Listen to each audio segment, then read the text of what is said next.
I know Professor Nicolelis from the days when he was postdoc as NMM and I was postdoc at Vanderbilt University. And all of a sudden, all over the press, I saw his name because he has done the unthinkable. He had I saw that movie, original movie of a little rat controlling a robotic arm uh, because using the signals from his brain, the first brain machine interface device that I saw, and it will get a tiny drop of water in reward. That was an amazing, amazing thing. He pioneered the field uh, of what we now say multi-site, multi-electrode recording, invented all those techniques, which has led to a lot of progress in neuroscience in general, and everybody is doing it now with various techniques.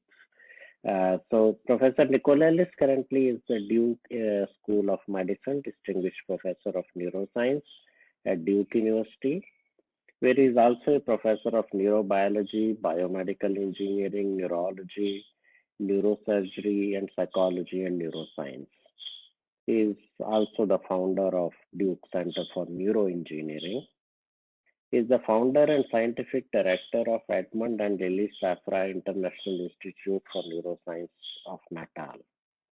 He is also the founder of Walk Again Project, which is an international consortium of scientists, engineers who are dedicated to development of exoskeleton device to assist severely paralyzed patients. And those of you who are soccer fans, like Miguel is a soccer fan, he is from Brazil originally, of course. Uh, you might remember in one of the World Cups, the first kickoff was done by a paralyzed person who actually wore an exoskeleton and kicked the ball. That was all because of his inventions. Uh, So he has worked on a variety of animal species, rats, different species of monkeys, and of course he has done brain-computer interface work in humans also, and he'll be telling about all that. He has past 25 years. He has had a very distinguished career. He has published more than 200 manuscripts, edited books, written books. He holds many patents. Uh, and I personally believe that he was the first person who made this whole field of brain computer or machine interface so exciting all over the world. And all labs started this work all of a sudden, but there has been nobody else like him. Professor Nicolelis, it's all yours.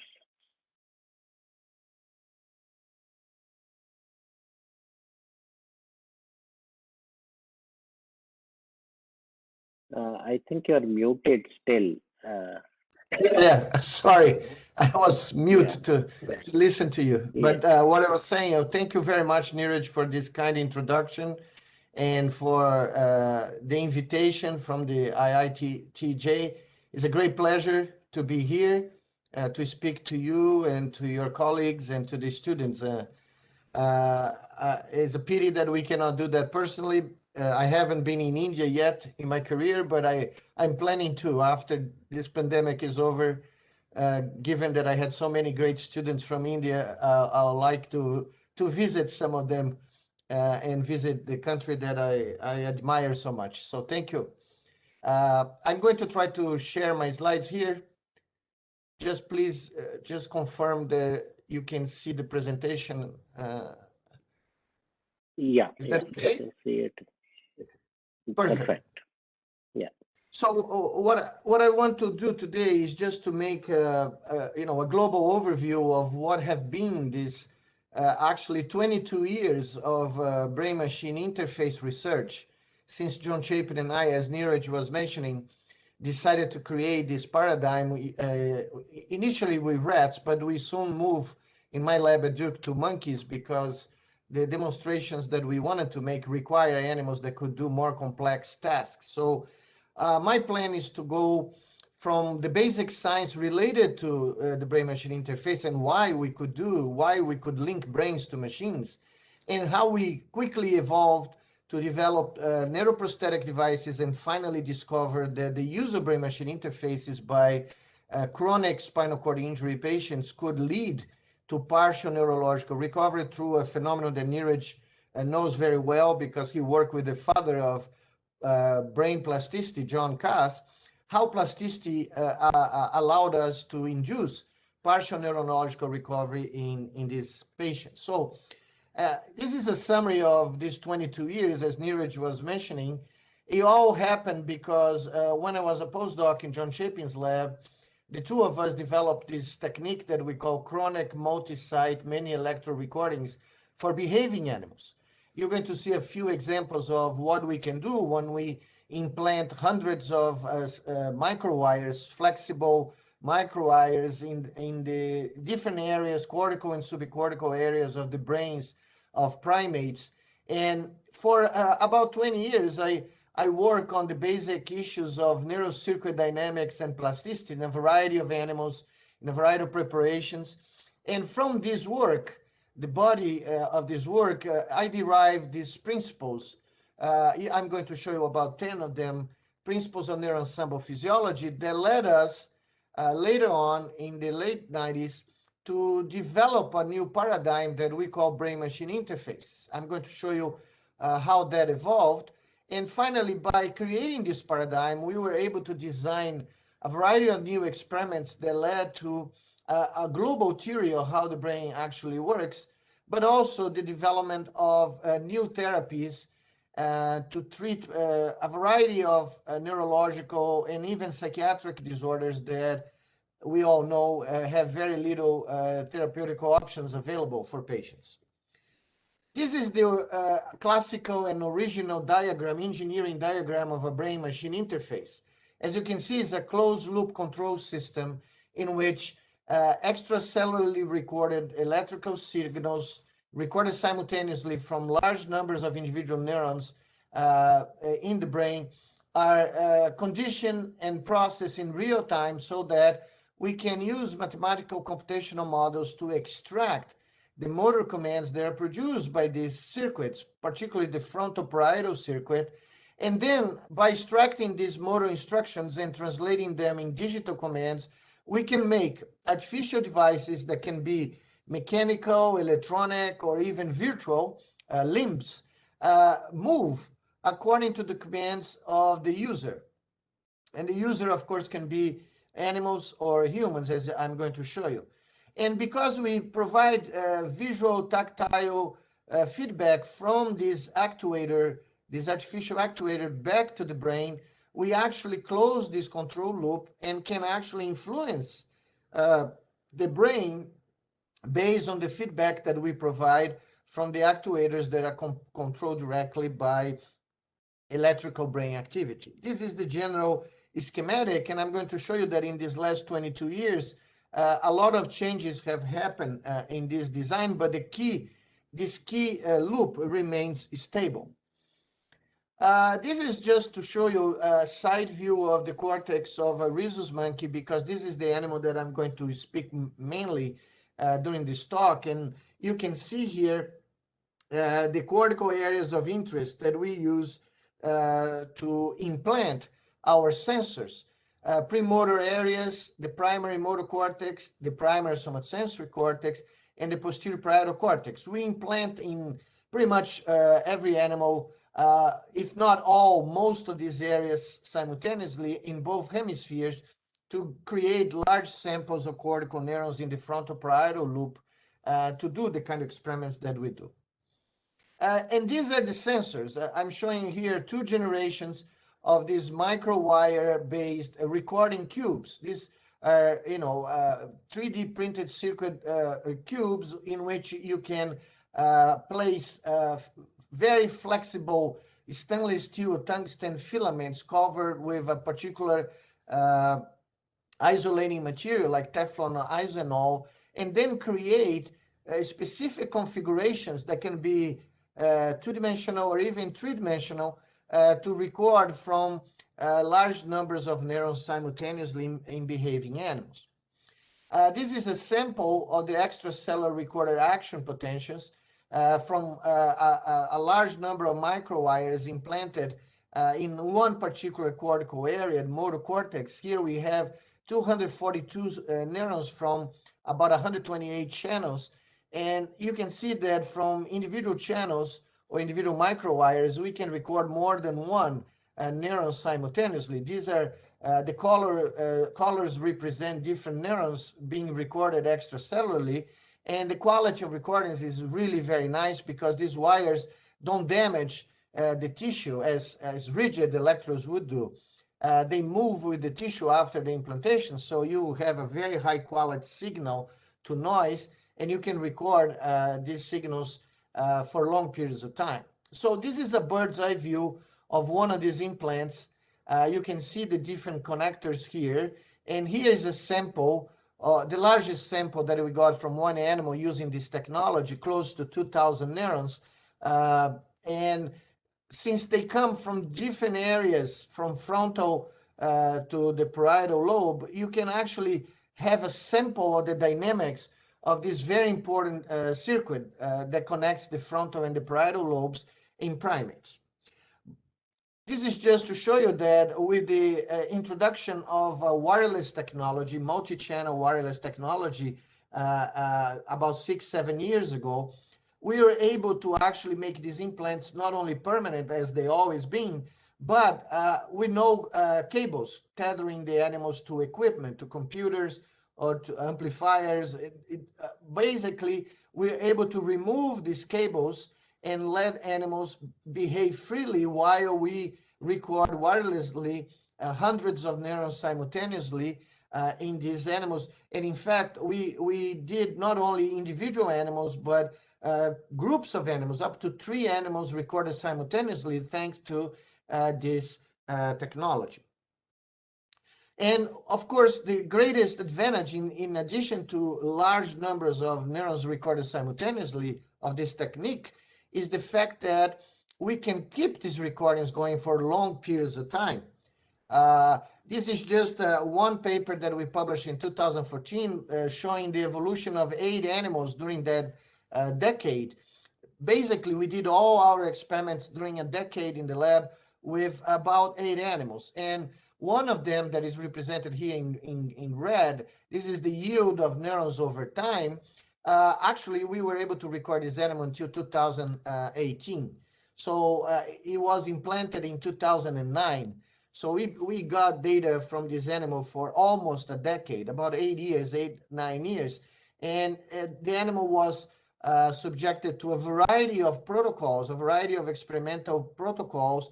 So we got from the same subject all sorts of experiments done, and we could compare, the performance of the same animal doing a variety of learning paradigms and a variety of brain-machine interface paradigms.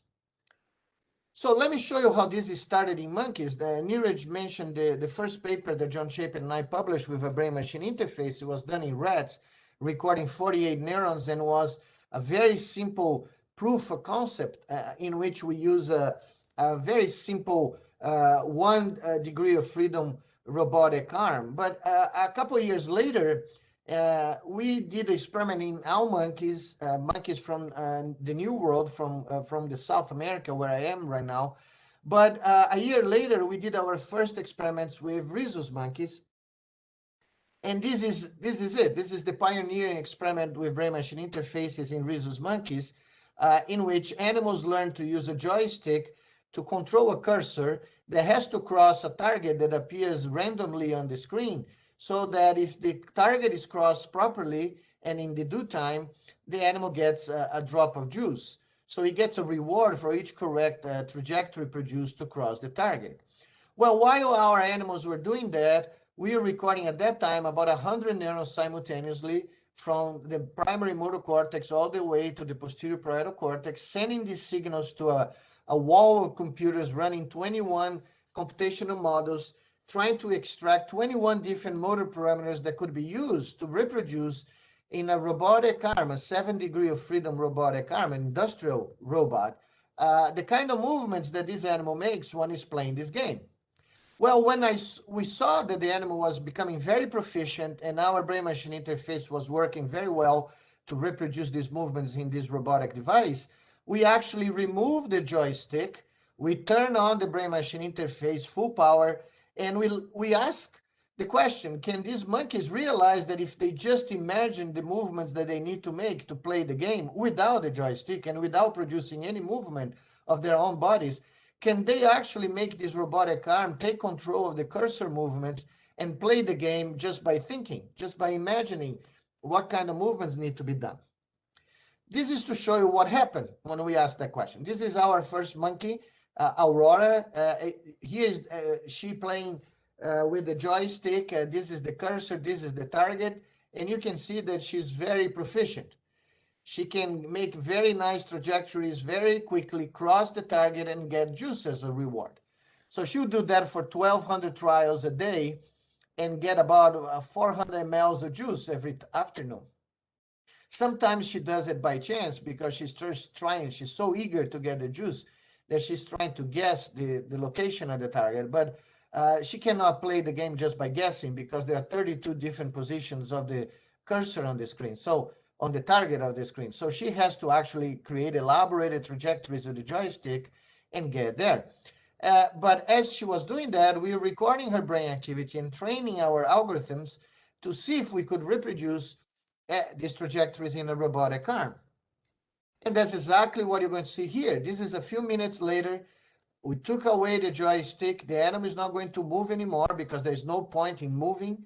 Now the brain-machine interface is on, and every movement that you see at the cursor is produced by the brain activity of this animal controlling directly the movements of that 7 degree of freedom robotic arm, more precisely the hand of the robotic arm. So every trajectory that you see here was derived from the combination, mathematical combination of the electrical activity of about 100 neurons converted to digital commands that can make this robotic arm operate the cursor towards the target. And to our shock in 2003, the monkey just kept playing the game.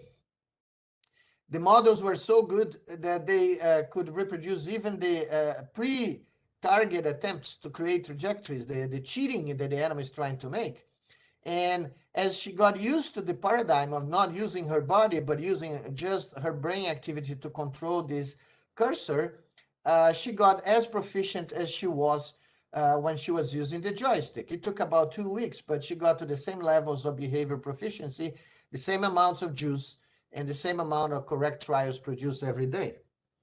So when we saw that, we tried to look at the contribution of individual cortical areas to the overall pattern that was allowing this animal to play these games. And here you see a color-code representation of number of neurons and amount of variance that we can predict of these two-dimensional, three-dimensional trajectories, in this case, two-dimensional, using linear models and populations of neurons in the primary motor cortex, primary somatosensory cortex, premotor dorsal, posterior parietal cortex, and here's the supplementary motor area. And as you can see, there's information about hand position or gripping force, and I could put 19 other parameters here. You see the same thing. Information about different parameters is present in most of these cortical areas. The primary motor cortex has more information per neuron for hand position compared to, let's say, the posterior parietal cortex. But when you look at gripping force, you can see that both areas are very close in terms of the contributions that they make to these models to reproduce the kinematic or dynamic properties that we need to control the robotic arm. So this is widely distributed. That was the first principle that we derived. Information is widely distributed in the frontal parietal loop. In addition, there's multitasking. These neurons are coding for many parameters simultaneously. The electrical activity produced by them can be combined in different ways to produce a variety of motor command parameters.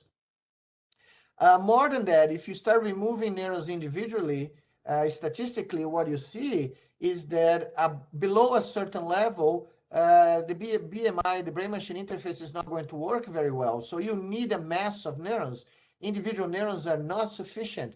So we propose at that point that the true functional unit of the central nervous system in primates, in mammals, and in humans is not a single neuron, but is a population of neurons, is an ensemble of neurons. Interesting enough, when we plotted tuning curves to these neurons recorded simultaneously, this is direction of movement in this axis, this is neurons, the z-axis is magnitude of fire, color-coded, so that red is the highest magnitude. What we saw in a pseudo-random sample of neurons in the motor cortex is, as you expected, all directions could be represented in this population because, of course, the arm has to move, our arms have to move everywhere in space. But look what happened when we remove the joystick and we put the motor cortex to control a robotic arm directly without any movement of the body.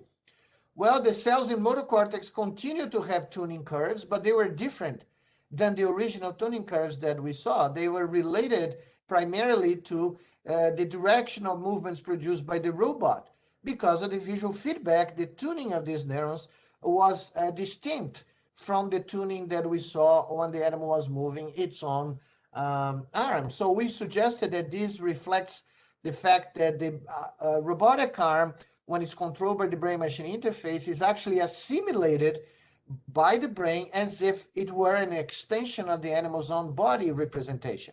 It's almost like we created a monkey with 3 arms, and the brain was actually embedding the properties of this robotic arm into the neuronal circuit so that it could create representations for all the parameters that are important to control that robotic arm. This proved to be very true when we found out that we didn't even need the animal to practice producing movements of the body, overt movements of the body during the training phase of a brain-machine interface. The only thing we needed was to make the animal look and see the trajectories that we intended the animal to reproduce when using a brain-machine interface. And what we saw is that we left the animal observing these trajectories for a few days, a few sessions. Our models improved over time their predictions of all sorts of parameters. And that was very likely because of plasticity again.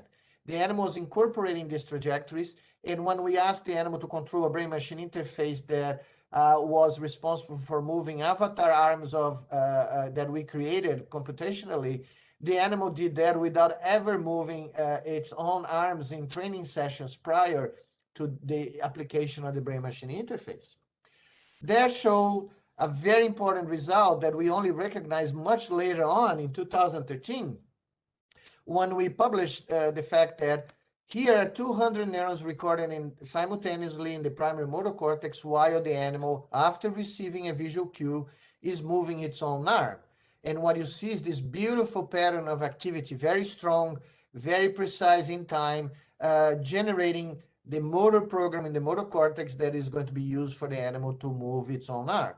Here is the same neurons, but the animal is just looking at an avatar arm of itself moving, not controlling, not moving the body at all. And as you can see, the cells are firing not the same pattern, not as intensively, and with different time spread of spikes over time. But most of these cells are firing very strongly, suggesting that we are tapping on a population of mirror neurons that have been described way back in the 90s by Professor Rizzolatti in Italy.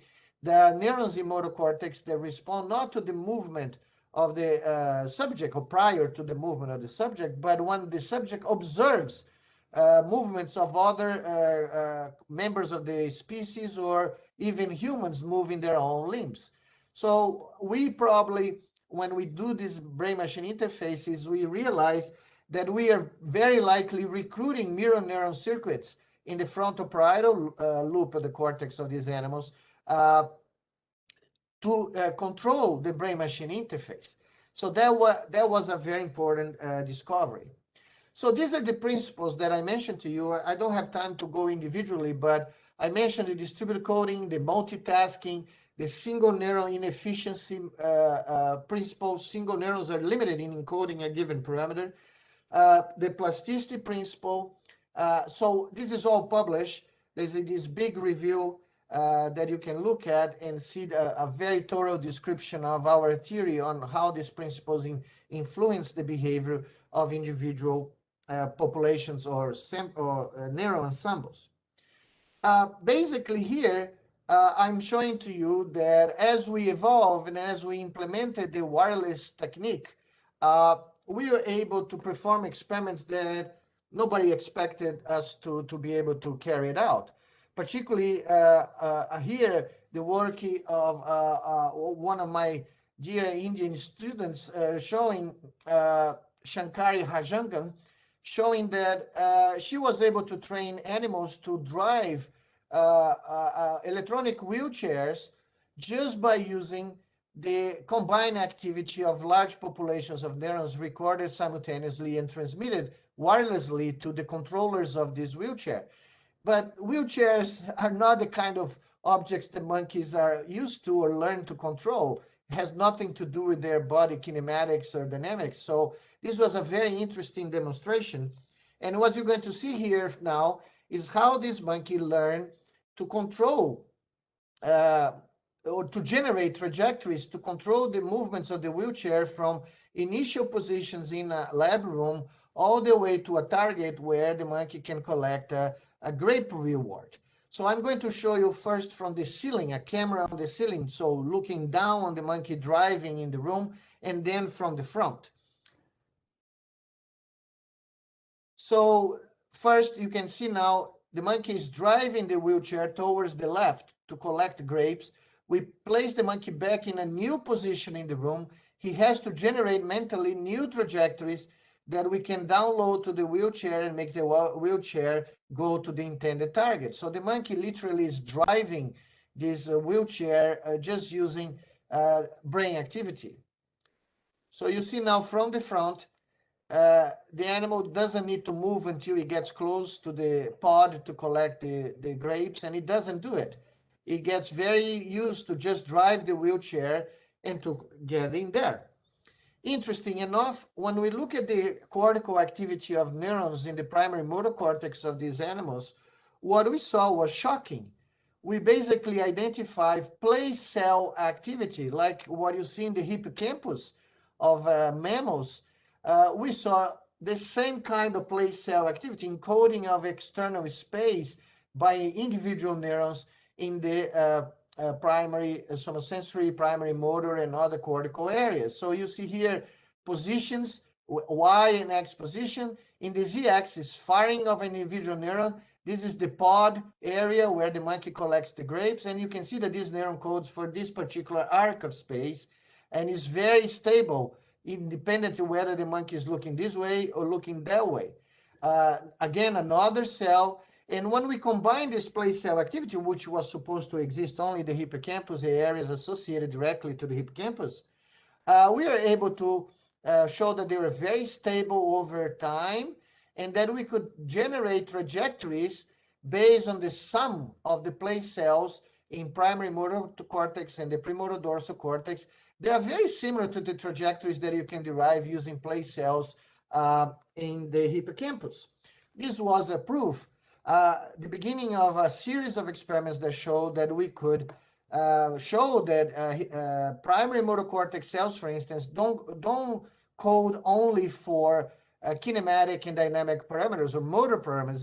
They encode a variety of parameters, including, in this case, space, outside space, external space. In another study conducted by another Indian student in the lab, Arjun Ramakrishnan, that I hope is seeing the talk right now, Arjun showed that if you divide the trials into trials that get early rewards in a simple center-out task, early versus late rewards, and you record large populations of neurons in different cortical areas in M1, S1 cortex, as you see here in 3 monkeys, what Arjun showed is that these cells not only respond to the typical velocity and acceleration, but they also respond to the delivery of the reward. And in fact, he showed that if you fool the animal, fool the expectation that the animal has of how much reward he's going to get, In a few trials, you basically give no reward, or you give double reward. These neurons in the primary motor cortex, the code for velocity of the arm or force of the arm, will also represent the mismatch of the expectation in reward that the animal built based on the contingency of training that we impose to the animal. So this work by Arjun combined with what I showed before with the electronic wheelchair increase the number of parameters that we are able to demonstrate that animals or the motor cortex of monkeys is capable of encoding simultaneously. So the motor cortex is multitasking in a way that we basically never realized before until we did experiments like this. I'm going to show you one more experiment to show one more surprising representation that we discovered in the primary motor cortex. And it was only possible because we are recording wirelessly from the activity of two monkeys interacting in this social task. Here is an alpha monkey using the brain to drive a wheelchair towards to collect grapes. And he's looking to a lower ranking monkey that is observing very attentively the boss driving around, because if the boss gets a reward, this guy gets free juice. If this guy does a very good drive and is able to collect the grapes, this second monkey that is sitting observing gets juice. This was the work of Po-Ha Tseng, a postdoc from Taiwan that did these amazing recordings. Arjun also did recordings with multiple animals simultaneously in a different task.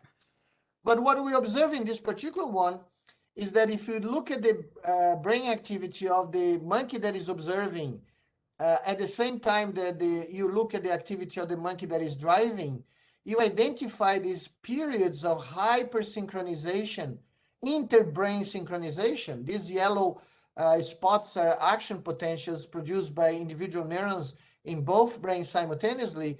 And you see that there are beautiful periods of synchronization. Sometimes 60% of the cells in the primary motor cortex of the two animals are synchronized in terms of firing together.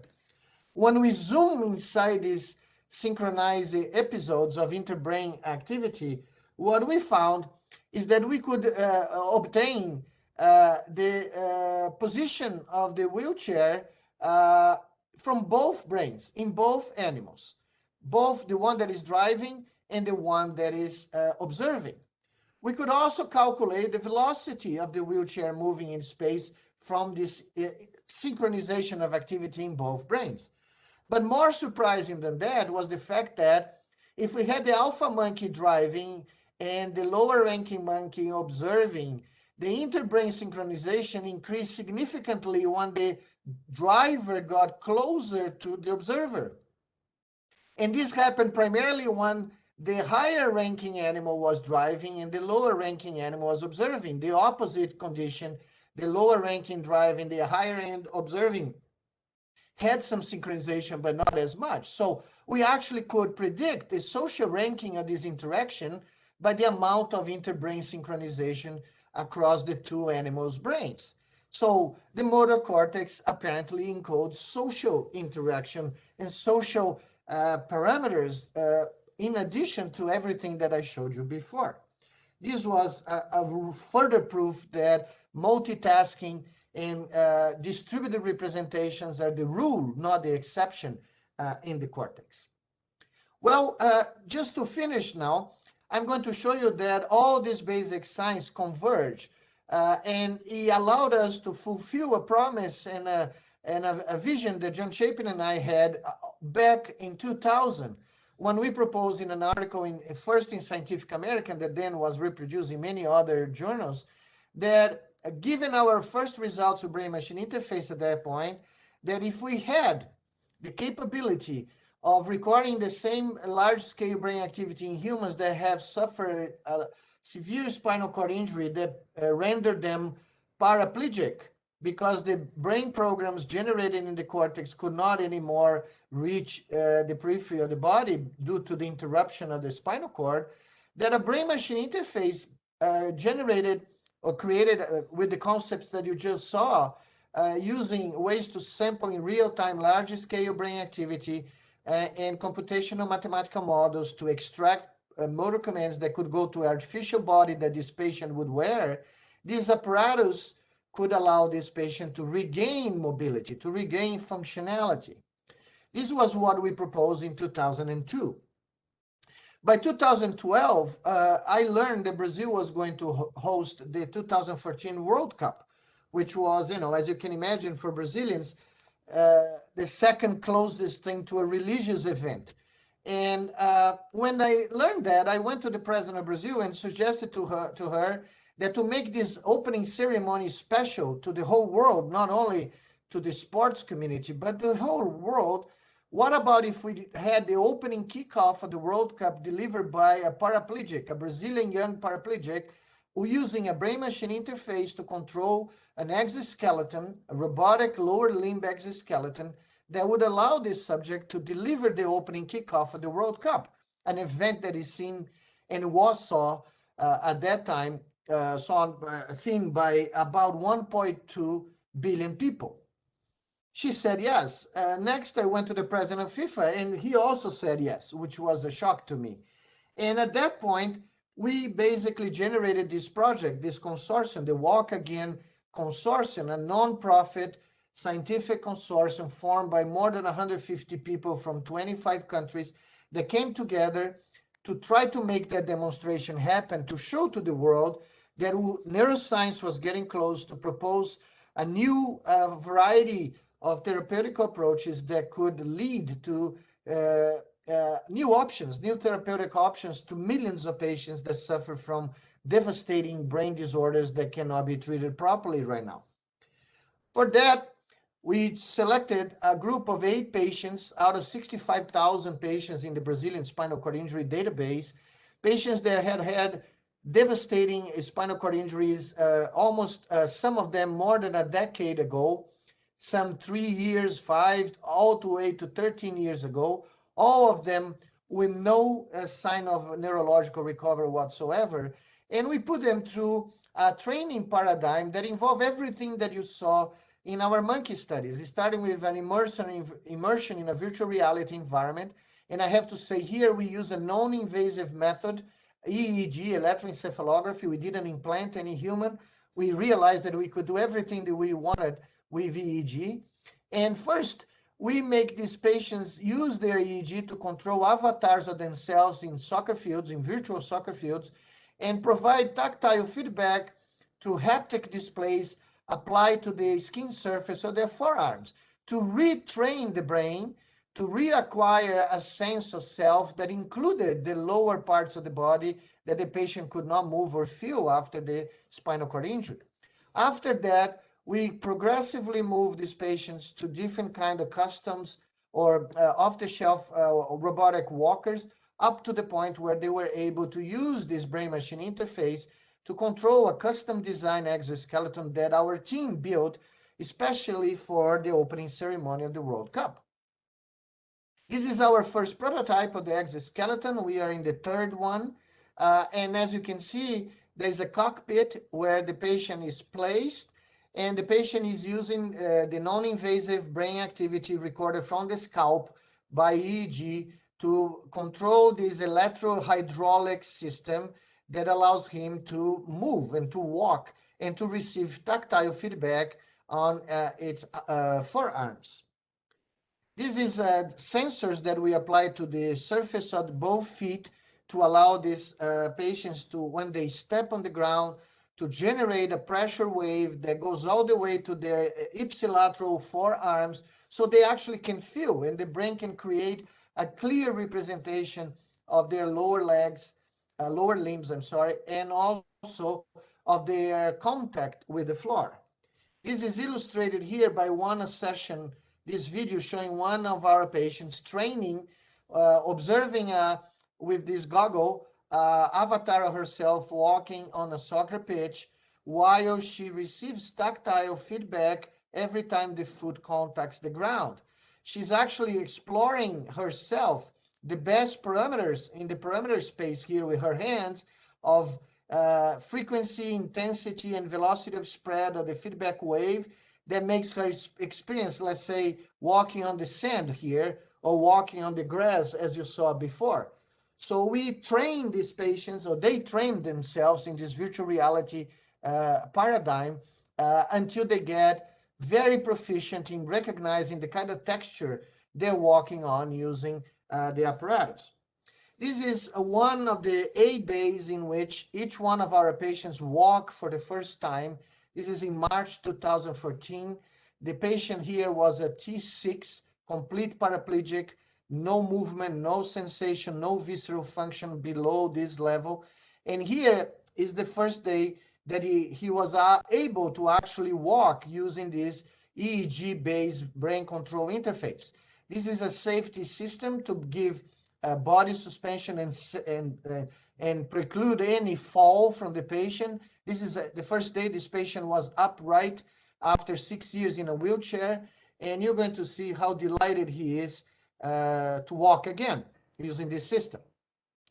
So he's giving commands, and he can alternate left and right cortical hemisphere commands to control the gait cycle of his legs.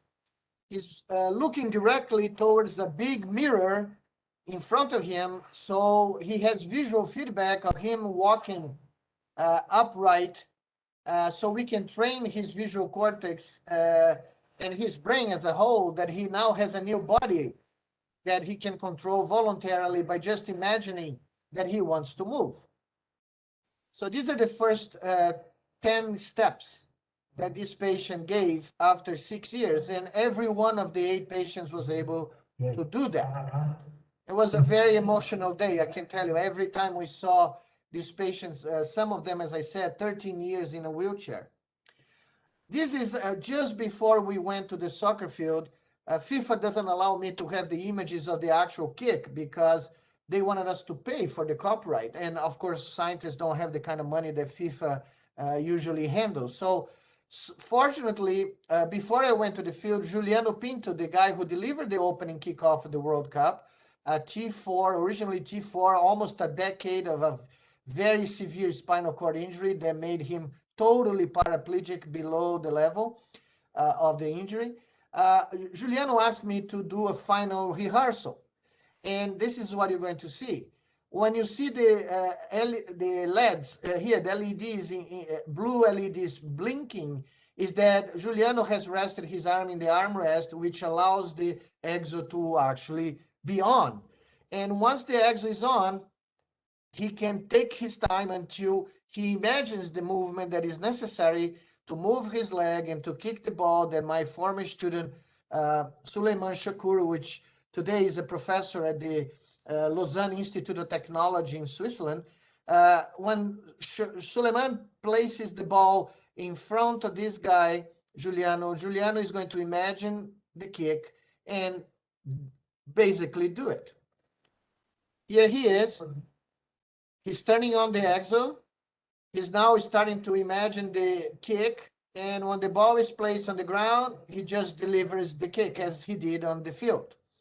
And that was sensational. You can imagine, we are in the soccer field in the opening ceremony of the World Cup with 65,000 Brazilians cheering up on the stands and 1.2 billion people watching this demo happen. And when we run to celebrate with Juliano, who was, screaming like crazy after he delivered the goal and the crowd went nuts behind him, what he was saying to us was not, I kicked the ball, I scored a goal. What he was saying was, I felt the impact. And the reason for that is because we had a pressure sensor here that we never use in the training sessions, but without Juliano knowing, we turned it on when he went to the field. And when he kicked the ball, the pressure wave came, was delivered to his arm, and his brain elaborated this experience and made Juliano, as he told us, experience memories that when he was playing football or soccer on a Brazilian street, like every kid does down here. And that was something very emotional for him and for all of us who were there to witness this.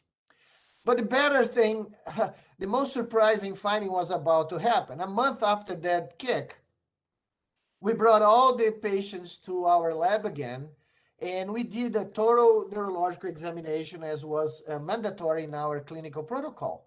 We have done that every 3 months prior to the World Cup, and nothing had changed. You know, the original clinical status of the patients was the same it had been for decades or for a year or for several years. However, that day, when we saw Giuliano, was a T4 originally. When we did the examination, at that day, he was classified as a T11. He had gained 7 segments of crude tactile sensitivity below the level of the original spinal cord injury. Well, that never had been seen. Nobody had seen that in someone who had had a complete spinal cord diagnosis 10 years prior.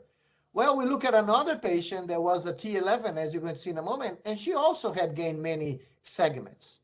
In fact, when we tracked these patients for 28 months after the first training session, the average recovery in tactile sensation, vibration, proprioception, pain sensation, and crude tactile discrimination was 10 dermatomes, 10 segments below the level of the injury. That was a shock. But more shocking was the fact that after 7 months of training, patients that had no EMG recording, no voluntary motor activation in their bodies below the level of the injury, we could now detect very clear muscle contraction, voluntary muscle contraction in every one of these patients. So here in green, you see the first few months of training. Green represents no voluntary motor contraction in any of the muscles tested below the level of the injury. But yellow represents recovery of some degree of voluntary contraction below the level of the injury. And you can see that every patient show some muscles that they could control now voluntarily. What that meant is represented by this little video clip where we put these patients in suspended them and asked them to try to walk. Of course, before the training, they could not do anything. They just stay there, suspended with no movement. But look what one of our patients did. 13 months of training, 14 years after she had her spinal cord injury and was classified as a complete paraplegic. Suddenly, she started moving the right leg, flexing the hip, flexing the knee, and a little bit of flexing of the ankle. But she was a T11 originally. She could not have done that. Actually, extension of the ankle, I'm sorry. Well, we waited a further year because we couldn't believe in this, even though several patients were showing it. A year later, here you go. The same patient, same task. The only difference is the many cables that we have now to record EMG all over her body. And we asked her to try to walk. And what she did was, boom, move her right leg as she had done a year before, but then she could move her left leg. So an extra year of training allowed her to recover even further the ability now to move both legs under voluntary control. That was very, very shocking because nobody had reported this kind of motor recovery in a patient that had been classified as a complete paraplegic for 13 years. Well, the end result of this is represented by this graph. These are our 8 patients that were classified originally as complete paraplegics, 7 as Asia A, and 1 as Asia B. This is the American classification for chronic spinal cord injuries, complete spinal cord injuries. Over time, what you see here is that one of our patients had to drop out of the protocol after 12 months, but the 7 remaining patients in different moments in time progress to become Asia C, which is partial paraplegia. So the combination of virtual reality, brain-machine interface, and robotics training allowed these patients to evolve after some of them after a decade of being total paraplegic to a partial paraplegia, which again had never been reported. When we published these papers in 2016, 2018, and 2019, people couldn't barely believe in the results. but now they have been reproduced by other groups. I would just want to finish to show you that the recovery was so tremendous that in a few patients, 3 patients, 2 of a second group that we just finished recently and reproduced the same results of the first group, now with a control group, showing that the training with BMI induced this recovery that you don't see in the control group. In a few patients, we didn't even need the exo anymore for them to walk autonomously. We just needed to provide some sort of body support, about 50% of weight support, and by combining a new technique, a new non-invasive technique of functional electrical stimulation, multi-channel functional electrical stimulation, to help increase the strength and the magnitude of the contractions that they are capable of producing themselves. In just about 9 sessions, as you see here, patients that were originally classified as complete paraplegics, after they had the recovery that you saw, when we combine non-invasive multi-channel partial functional electrical stimulation, in 9 sessions, just by using a little card, a $10 walker, and body suspension, they didn't even need anymore a physical therapist to help. They regained a degree of autonomous behavior that was stunning. I could never have imagined that, 38 years after leaving medical school, where I was told every day that I would never see a spinal cord injury patient regain any kind of functionality, let alone neurological or partial level functional recovery, that I was actually witnessing that about 5 kilometers from where I went to medical school. And my neurology professor told me not to work in spinal cord research because I would never see any progress anywhere. And I think Neeraj will feel very happy about this, because the suspicion we have is related, of course, to plasticity, that this is happening because of cortical plasticity, and by the fact that, as predicted by the Australian pathologist in the early 70s, Professor Karkulas, who did the autopsies of 1,200 cases of ASIA full paraplegia in patients in Australia, and saw that in 65% of them, some connectivity of the spinal cord between 2 and 20% remained there. Fibers were still connected. When we did MRIs of our patients, half of them show some connectivity left. Very small, sometimes 5% or 10%. But what we are theorizing here is that the user brain-machine interface combined with walkers, robotic walkers, and virtual reality allow the cortex to suffer a process of cortical plasticity, rekindling motor programs, and that activity found a way to reach the lower parts of the body to this remaining connectivity of the spinal cord. And because the body was being exercised continuously, the same fibers could be conveying some type of sensitivity back to the brain, including visceral functions, because our patients also had a significant improvement in bladder control, intestine control, and in sexual functions, all visceral functions that they had lost since the lesion. So after all these 22 years, it seems that what started just as a new paradigm to explore the brain may open new roads and new opportunities for the 25 million patients that live today around the world with spinal cord injury, and who are diagnosed with something that people tell them would never allow them to walk again. In reality, I think that what you just saw may be helpful to a large number of these patients in the future. So I'd like to finish by thanking not only the 150 people that participated in the Walk Again, but also some close collaborators over these years that participated in these studies. Michael Lebedev, who worked in the lab for more than 20 years, Shankari Hajangan, who was there together with Arjun Ramakrishnan, defining the cricket team of our lab, together with Amal, another Indian student that now is a professor in Indiana, Eric Thompson, another collaborator, Pohat Sen, Gary Lee, here in Brazil, Ana Donati and Suleiman Shakur, who is now at the EPFL in Switzerland, Gordon Sheng, one of my best friends, who designed the exoskeleton that you saw at the Technical University of Munich, And Hannes Blur, another great friend at the EPFL, who helped us design the haptic display that you saw. Thank you very much.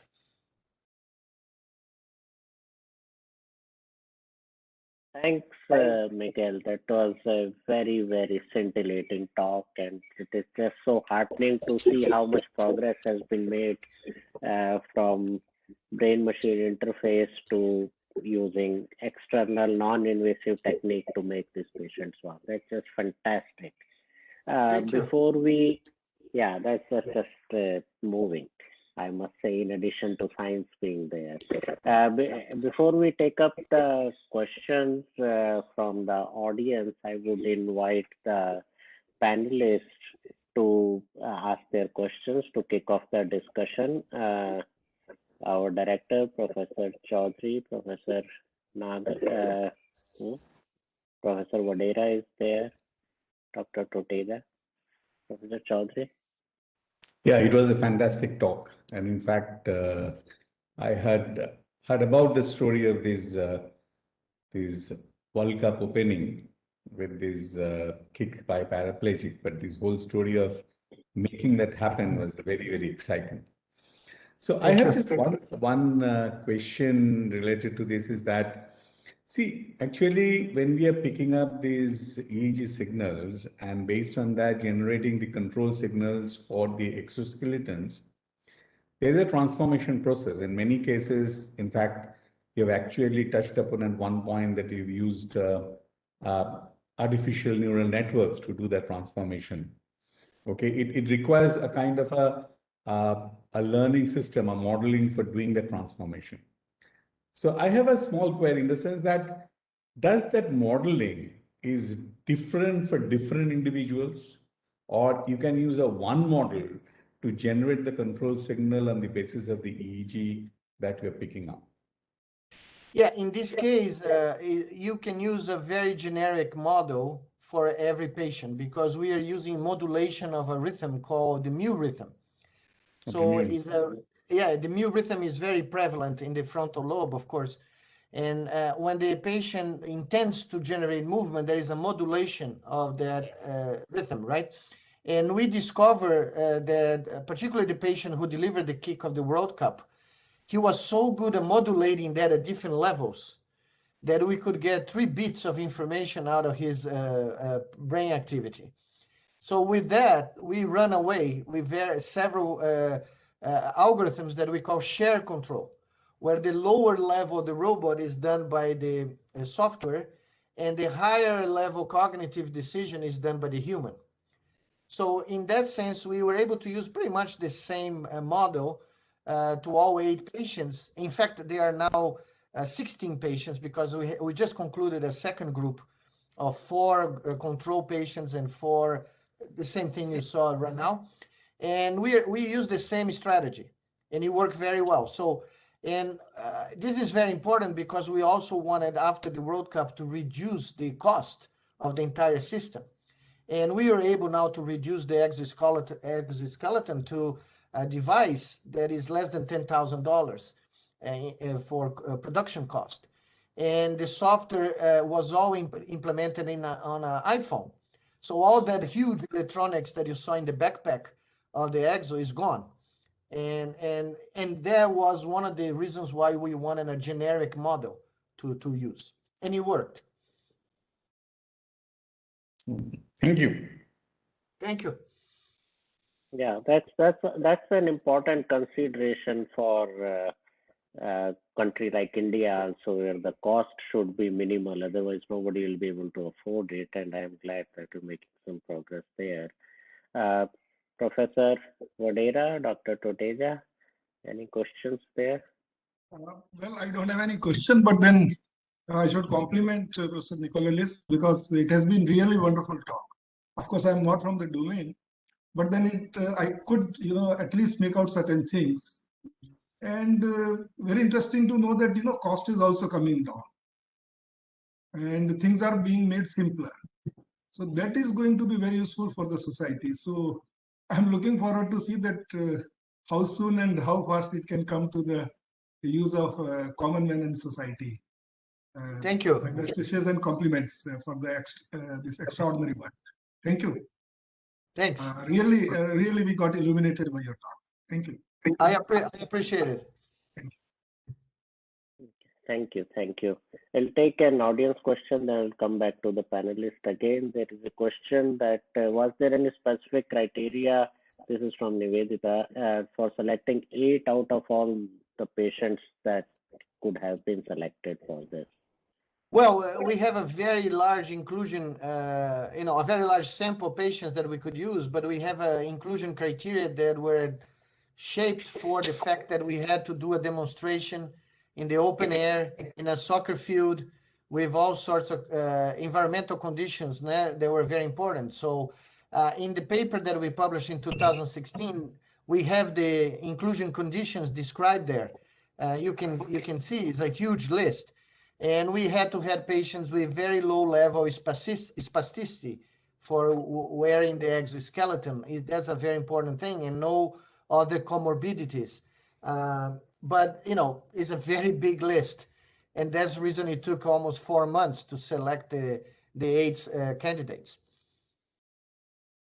Yeah, thank you. It's just amazing how much brain plasticity is at work in making external devices. So brain is adapting to the external devices, and you are adapting external devices using your computer algorithms to the patient's brain. It's actually a mutual interaction. In fact, there is a question again from Nivedita. What are the important factors? Could you figure out something that will determine the level of improvement in various patients? If there is something there? Yeah, no, there are several things. For instance, attention. When the patients were training for an hour a day, twice a week, and we already know that if you increase that to 1 hour a day, 4 days or 5 days a week, the results are faster. You get, a neurological improvement much faster. But in our protocol, it was twice a week, 1 hour a day. There were no distractions, no cell phones, no earphones, nothing. The patient had to focus on the task. And what we noticed is that in the typical paradigms, rehab paradigms, when patients go to physical therapy or something, some patients are looking at the cell phone, some patients are distracted by music. That seemed to be countering, to the recovery. The more attention the patients dedicated to the tasks, the better the results we saw. That was one very important factor. And we know that attention is an important component of cortical plasticity. So we made a very clear point to the patients. And in the beginning, they were a little reluctant, but then when they saw the progress, they realized that there was something into what we are recommending them to do. And it worked. That was a very, very important component. When we comparing the control group with patients that were distracted, we saw that no recovery was happening in a control group that didn't use a brain-machine interface or virtual reality, and only passive physical therapies didn't work. Yeah, that's interesting, because way back in 80s, if you remember, there was work which showed that the plasticity happens only if there's an attention paid to the task. If you do a passive stimulation, it doesn't work. Yeah. Absolutely. So, yeah. Any other question? We can go back to the panelists now, Dr. Tuteja, or you have any question, or Dr. Rajendra Nagar, Dr. Anju? So thank you, sir, for your wonderful talk. So I have this question related to neuro rehabilitation. So this process, does it depend on the age of the patient? Like, can it be faster for for kids, and can it be like slower for the older persons? No, I didn't understand. I didn't hear well. You mean age? You mean age? Yeah, of patient? age. Yeah. No. Yeah, we look at of course, these are all young adults, as you saw, right? The age group is basically young adults. We didn't do any study with, very wide selections of age. just to give an idea, this is between 27 and 38, the range of our patients, okay? So we didn't see, we cannot say much, but there are two factors that I forgot to mention that I should mention. We believe, and we have some preliminary information that may be supportive of this idea, that the earliest you start the training paradigm, the better, earliest in relation to the moment of the spinal cord injury. In fact, we are now proposing that the virtual reality training should start immediately, the day after the lesion, if the patient is stabilized and can play with an iPhone and do a virtual reality training, because it seems that the plasticity would be better and the recovery would be higher. The magnitude of recovery would be stronger. So, but I cannot say much about age because our age range is kind of limited. Okay, thank you, sir. Thank you. Thank you. Yeah, so just now you have answered a question that from Catherine from audience asked, if we implement it in early stages, will it reverse it better as compared to late stages? So that's already a question there. Actually, I'm pretty impressed by the fact that in motor cortex you have equivalent of place cells. I remember you were a big proponent of distributing processing right from the beginning, and now we have place cells and motor cortex. I mean, every part of brain seems to be doing almost everything. Oh, let me tell you, Neeraj, I have a good story about that. I gave about 6 months ago, I gave this talk virtually at University College of London to the students at University College of London. And it was supposed to be just for the students, for the student union. Okay, so I showed that slide and I say, well, I hope I can say that there are place cells in the University College of London, and my friend Dr. O'Keefe is not going to be mad at me. And I didn't know that he was in the audience. So he turned on his microphone and said, no, Miguel, don't worry, I'm not mad, I'm just shocked. And this is the guy who won the Nobel Prize for place cells in the hippocampus, right? And at the end of the talk, he came back and said, no, it's very compelling. I read your paper, but I now seen your presentation for the first time, and it's very shocking. I said, Dr. O'Keefe, we are finding this everywhere. S1, M1, premotor dorsal, posterior parietal cortex. So the whole brain of the monkey is coding for space. Well, I guess it makes sense in the hindsight. If it's the fastest integration, if you just code everything in the same place, it's easiest for the brain to perform any action, I would think. Sure, space for moving your body is vital, right? Yeah. So there are quite a few more questions. Let me just go through them. I think a lot of excitement generated from your talk. So there is a question about was FES ended up being better, or was it as effective as anything? You did this electrical stimulation where you were doing instead of VREEG kind of a feedback. Well, I have to say that we also improved the plasticity. When we added the non-invasive functional electrical stimulation, we noticed an improvement in the kind of plasticity we're seeing, both locally at the muscle level, but also at the neuronal level. So we are analyzing a lot of data now that we didn't think we should find anything, but suddenly we found an effect. So I don't have that finished yet, but we are basically going through the data, and we have a new paper that we are putting together just to describe these effects, by the way. Yeah, okay, thanks. So there is a question here which is talking of with time. I don't know if there is enough data to tell that among all the variability might have been there, whether the increase in training time affects recovery linearly or exponentially, or what is it?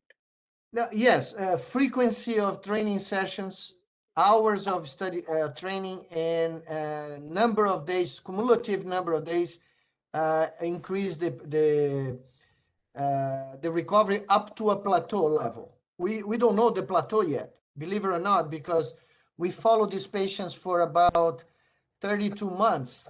And at that time, we had to end the protocol because we had been approved only to 32 months. But they were still improving.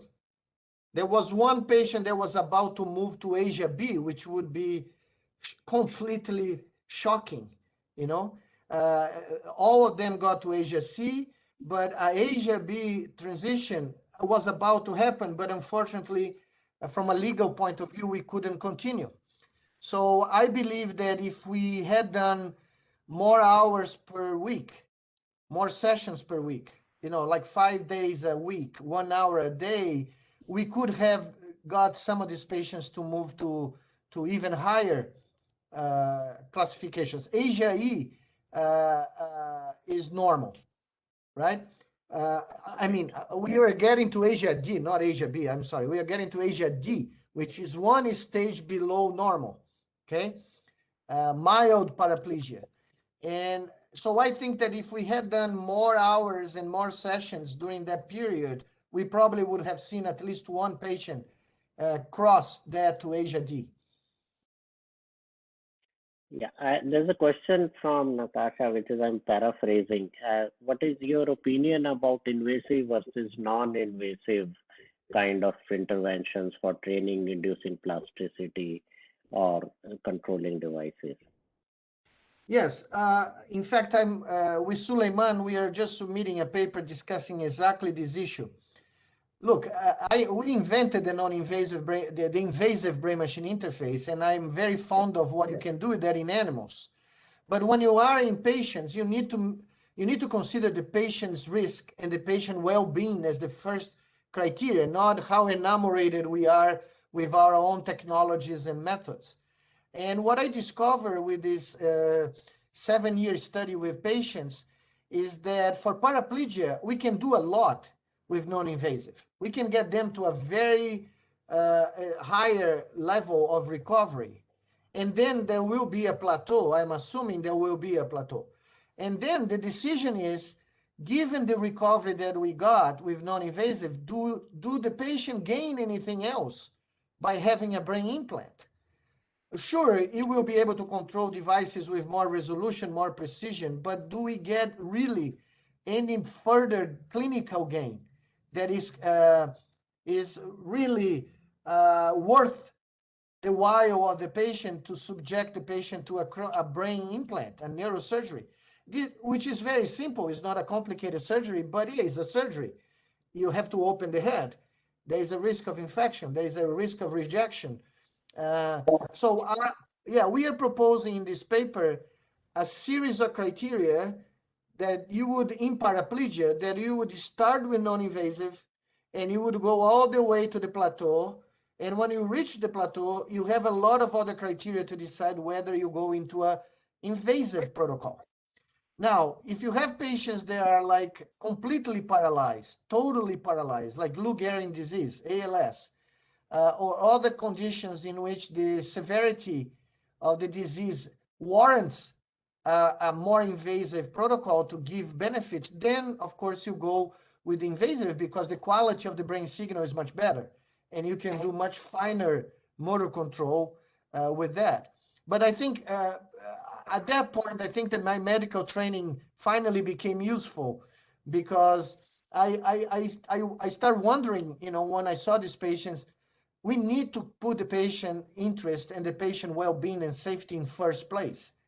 We should not just follow our instinct to use the best technology, the best implants, the best whatever that we do in our experiments in animals, not taking into account what is that the patient will benefit from.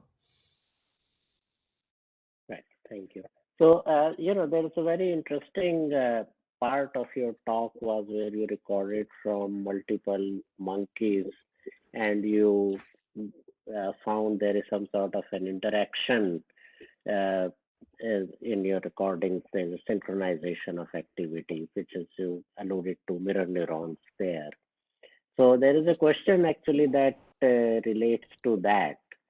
What if we train, which is an interesting idea, if we train the patient's brain using the recordings from the healthy patient, a healthy human being, I mean, I wouldn't call it patient.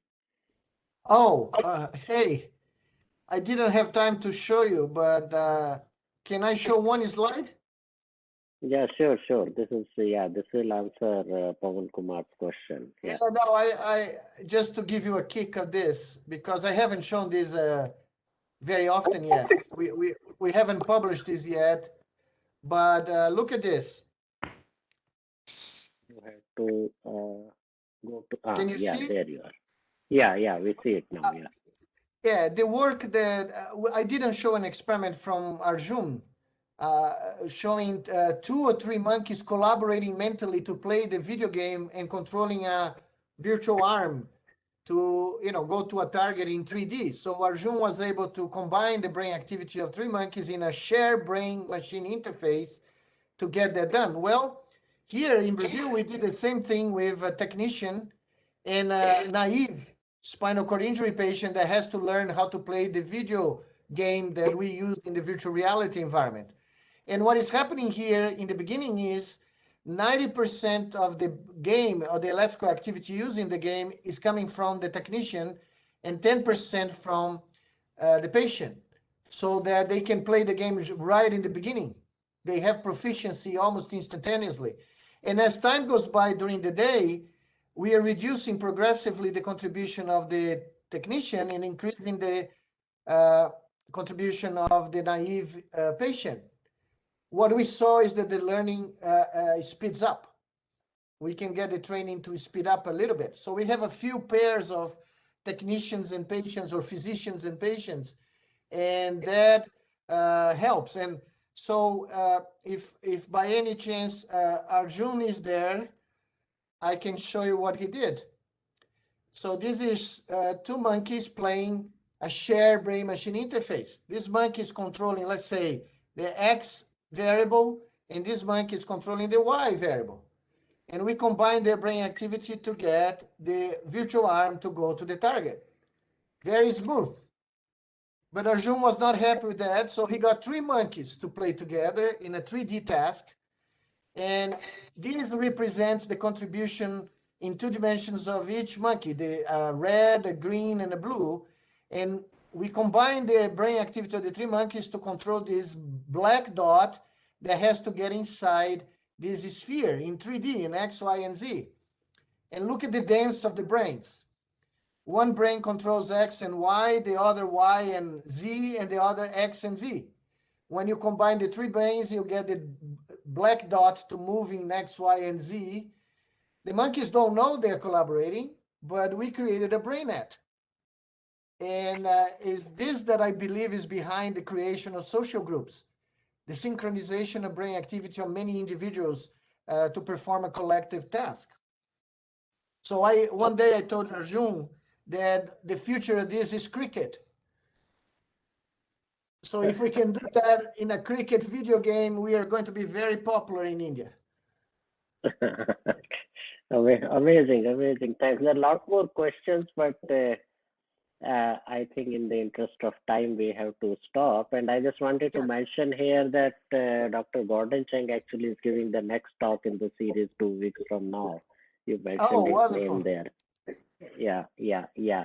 So thanks a lot again, Miguel. That was wonderful, and there are many questions, and everybody is putting comments there, and great talk and all kind of things. But we'll have further discussion at some other time, maybe have you over here. I'll hand over to Dr. Toteja now, who are our partners for this series of talks. Dr. Toteja. Yeah, thank you, Professor Zan. It was excellent presentation by Professor Nicolelis, a renowned neuroscientist known for his work on brain-machine interface technology. On behalf of School of Artificial Intelligence and Data Science of Indian Institute of Technology, Jodhpur, and also on behalf of Jodhpur City Knowledge and Innovation Foundation, I am pleased to present a small memento to Professor Nicolelis. The memento is locally made by traditional artisans of Jodhpur city. I would like to mention here that our foundation has been working hand to hand with local artisans for better recognition of their wonderful work. Also, I would like to mention that by that we are preserving the traditional values and uplifting artisans. Jodhpur is an institutional hub at the edge of Great Thar Desert. Jodhpur is the second largest city of province, Rajasthan province, and known for historical hill forts and beautiful palaces. Jodhpur is also known for wonderful paintings, fabrics, carpet, gemstones, and of course for camel. Thank you very much. Thank you. Thank you very much. Yeah. Thank you, Dr. Toteja. This will reach you by courier. I don't know how that they will figure it out. I'll request Dr. Anju Mohan for vote of thanks now. Yeah, thank you, Professor Jain. Good evening, everyone. I'm here to present vote of thanks for today's webinar. On behalf of School of Aid, I thank Professor Miguel Nicolelis for an informative talk. Professor Nicolelis talked about brain-machine interfaces. He's shown us the evolution from brain science to neuroprosthetic and neurological recovery of the last 22 years. He talked about interbrain cortical synchronization and shown to us various experiments with 2 or 3 monkeys with different tunings, especially when they are doing this wheelchair experiment. And it was really interesting. And it was really heart-touching to see the smiling face patients who had the spinal cord injuries when these type of research studies helped them to regain their walkability with and without exoskeleton. Such a wonderful talk, wonderful session. Thank you, Professor Nicolelis, for this session. Next, I would like to thank Professor Chowdhury, Head, School of Aid, for his continuous support in this webinar series.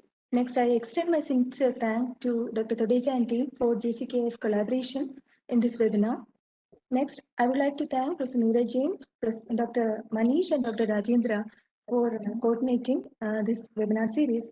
Finally, I would like to thank all the invited guests and other attendees for the presence and interaction throughout the session. And thank you all. Thank you all for joining us. Then, just for your information, next talk in this series is on June 9th. We will meet you all on the day. Until then, bye-bye. Thank you all for joining us. Okay. Thank you, Miguel. We'll be in touch. Thank you. Stay well. Stay well, all you all. Thank you very much. So from IIT Jodhpur, it's invitation to Miguel's for physically visiting us when this pandemic is over. It'll be a great pleasure. I'll be honored. Thank you. Thank you. Bye-bye. Okay, take care. Bye. Bye, Neeraj. Bye. Bye. It's nice to see you after all this time.